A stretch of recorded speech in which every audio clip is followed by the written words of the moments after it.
Selamat pagi anak-anak, salam DJTM, disiplin, jujur, terampil, dan mandiri.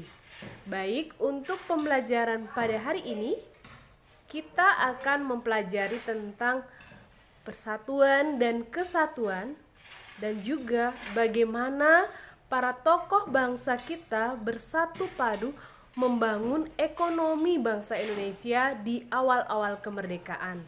Nah, untuk video penjelasannya, Bu Guru akan melanjutkan ke video berikut. Selamat pagi anak-anak, coba kalian perhatikan para tukang kita yang bekerja.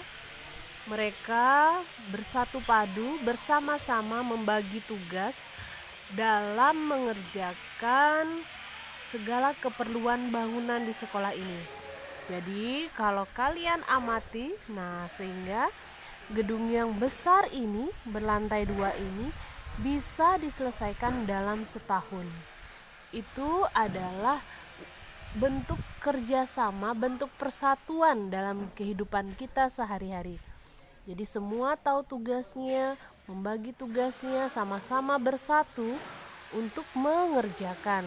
Jadi walaupun mereka digaji, mendapatkan upah, tetapi semangat untuk dan tanggung jawab untuk menyelesaikan suatu tugas tetap menjadi hal yang utama. Selamat pagi anak-anak. Nah, materi kita pada pembelajaran hari ini adalah muatan bahasa Indonesia. Kita melanjutkan dari tema 2, subtema 3, yaitu menggali informasi penting dari buku sejarah menggunakan aspek kata tanya apa, di mana, kapan, siapa, mengapa, dan bagaimana.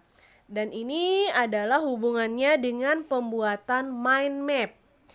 Dan yang kedua yaitu muatan IPS dari KD 3.4, memahami makna proklamasi kemerdekaan. Ini sudah dari awal. Kemudian upaya mempertahankan kemerdekaan. Ini juga sudah, yaitu dari materi ada Perang Surabaya, Medan Area, dan yang terakhir itu adalah upaya mengembangkan kehidupan kebangsaan yang sejahtera. Jadi apa usaha-usaha dari tokoh-tokoh bangsa kita atau pada para menteri pada zaman itu untuk mengembangkan kehidupan baik dari segi ekonomi, sosial, ataupun budaya. Nah, untuk kegiatan pembelajaran ini, kalian silakan literasi dari halaman 122-123, yaitu tentang pembuatan mind map, dan halaman 130-131, yaitu upaya bangsa Indonesia meningkatkan kesejahteraan rakyat di awal masa kemerdekaan. Jadi apa saja yang dilakukan oleh para menteri yang bertugas dan tokoh-tokoh nasional untuk meningkatkan ekonomi dan kesejahteraan masyarakat di awal kemerdekaan. Nah, baik. Nah, kemudian yang kita akan lanjutkan, jadi menemukan informasi penting dari suatu teks dengan kata baku, yaitu dengan kata tanya apa, di mana, siapa, mengapa, dan bagaimana. Nah, kita sambil lihat di teks di halaman 122, contoh kata tanya mengapa dari judul bisa dilihat. Mengapa persatuan dan kesatuan penting untuk kesejahteraan umum? Nah, terus untuk kata tanya siapa bisa kalian cari sendiri berdasarkan isi teks tersebut.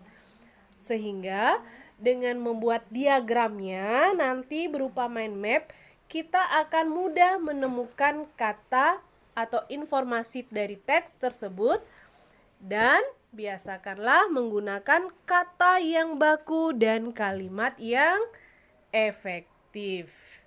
Ya, yang ditulis dengan memperhatikan kaidah bahasa Indonesia dan mengikuti pedoman umum ejaan bahasa Indonesia. Jadi itu penulisannya ya, diperhatikan dengan kalimat efektif dan kata baku. Nah, upaya apa saja yang dilakukan untuk meningkatkan kesejahteraan pada awal kemerdekaan Indonesia? yaitu kebijakan uang Republik Indonesia. Kita tidak baca oeang ya, tapi uang. Oe itu dibaca u, atau yang dikenal dengan ORI, ORI.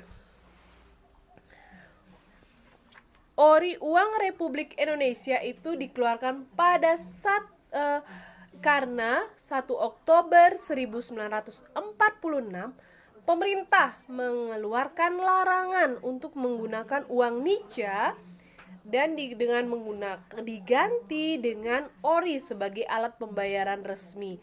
Yang kemudian saat ini telah berubah, kita lebih mengenal dengan rupiah. Terus yang kedua, konferensi ekonomi itu dipimpin oleh Menteri Kemakmuran yaitu Darmawan Mangunkusumo. Jadi tujuan konferensi ekonomi ini adalah memperoleh kesepakatan yang bulat untuk menanggulangi masalah-masalah ekonomi yang mendesak seperti masalah produksi, distribusi makanan, sandang, serta status dan administrasi perkebunan. Mengapa administrasi perkebunan penting? Karena pada masa itu banyak perkebunan-perkebunan besar seperti karet, teh, dan sawit di Jawa, Sumatera atau Kalimantan itu masih milik Belanda. Sehingga bagaimana prosesnya agar diambil alih dan menjadi milik Indonesia. Kemudian yang ketiga, pinjaman nasional. Jadi pinjaman nasional itu diawali dengan pemerintah mendirikan Bank Tabungan Pos. Program ini bertujuan untuk mengumpulkan dana bagi kepentingan perjuangan dan meningkatkan kepercayaan rakyat kepada pemerintah Indonesia. Pinjaman nasional itu dilaksanakan oleh Menteri Keuangan Insinyur Surahman dan pembayarannya dapat dibayar dalam jangka waktu yang lama yaitu 40 tahun. Kemudian ada Badan Perancang Ekonomi atau Planning Board.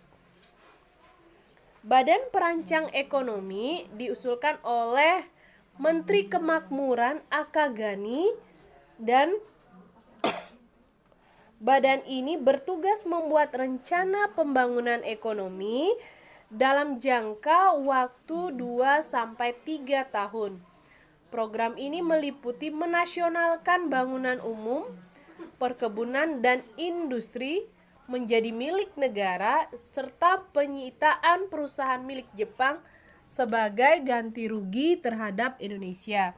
Menasionalkan itu artinya menjadikan yang semula merupakan milik Nica, Sekutu ataupun Jepang dijadikan resmi dipindah tangankan sehingga menjadi milik bangsa Indonesia. Nah, kemudian ada rencana Kasimo. Itu kalau kalian lebih lihat lebih lengkap di halaman 131. Itu disusun oleh Menteri Urusan Bahan Makanan I.J. Kasimo berupa rencana produksi. Produksi itu menghasilkan bahan makanan selama 3 tahun dari tahun 1948 sampai 1950. Jadi itu tujuannya untuk meningkatkan produksi pangan. Jadi daerah-daerah mana yang saja yang menjadi tujuan program ini ada di halaman 131 ya. Nanti sambil literasi baca di sana. Nah, baik anak-anak, kemudian kalau di buku ada tambahan satu lagi yaitu Persatuan Tenaga Ekonomi yang dipimpin oleh B.R. Motik yang bertujuan untuk menggiatkan kembali partisipasi pengusaha swasta.